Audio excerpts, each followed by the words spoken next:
So this poem is called Plot Twist. And I'm very sorry, it is rough. I wrote it 20 minutes prior to coming, as usual, and I'm sorry. I used to think, what has Cupid been up to? Has he forgotten the existence of my heart? Or maybe he got lost between two people who are both actively in love with each other. Or maybe he just has no time for me. Maybe Cupid hasn't come and worked his magic because he has no faith in the love that I have to offer. But I believed in it. And I believed that the love I had to offer was extraordinary. I so happened to believe that no one can possibly be as in love with him as I was.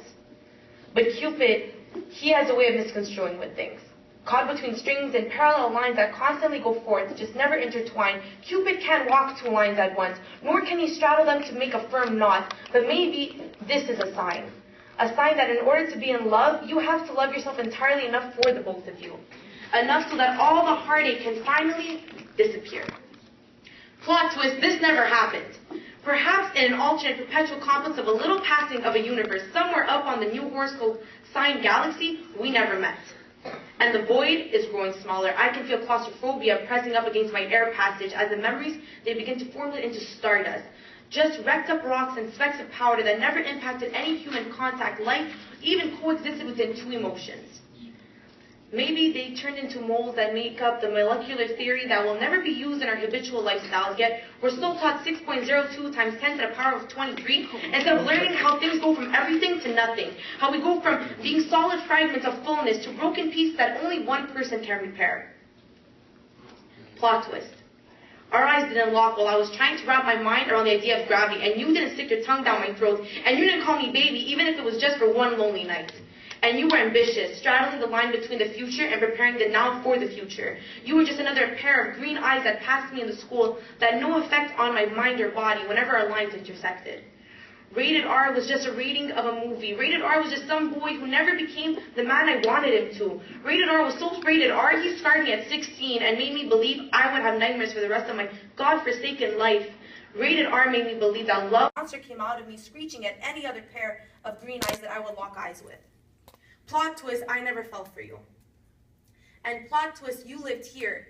And I didn't have to formulate obsolete angles of distance, cross-connect dots to ensure myself that depth is supposed to be the only measurement of distance. Your hometown was just where my favorite movie took place. You were the boy I was going to cheer on at every home game in a way. But the problem was, every time that you came back home, you were still away.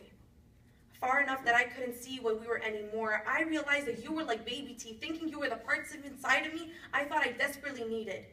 But I grew, and I moved on. And you didn't break me, but you sure were a good lesson, because I shouldn't have fought to stay in your life, trying to repair your brokenness. You should have fought to keep me, so I could have gotten to see the gentle side of you. The pure goodness that no other soul got to touch. Plot twist, I vanished you from my elegy. Plot twist, you actually gave a fuck about my internal and external existence, because what kind of boy can you actually be if you were too scared to even call you a man? Because sleeping next to another never felt so right, and doing me wrong seems so right, and leading me on like you're playing the organ with my heart, pressing and pulling on different levels of my heart's catastrophe, suffocating. I feel like I can't breathe. Is this rated R all over again? Worse, is this long distance? I'd be wishing this was a problem, speculating upon the absence of time, because we are so close, yet our minds race so fast we can barely travel back to the time our eyes first locked. But don't tell me this is all in my head. This time, tell me what I'm feeling is going to be reciprocated. Make me forget about all the other pairs of green eyes. Make me live freely within my own body, loving life so ferociously we forget what it feels like to be sad. Because I'm done writing these broken love poems about boys who couldn't care less about the love I had to offer them or the words I even wrote about them. I'm done sleepwalking through heartache. And after all the numbness, it's time to prick myself with just a little tiny bit of happiness. A little bit of red wine and beautiful smiles that made me realize yelling plot twist, it sometimes surely does make all the difference. So plot twist, I survived heartache, and so will you. Thank you.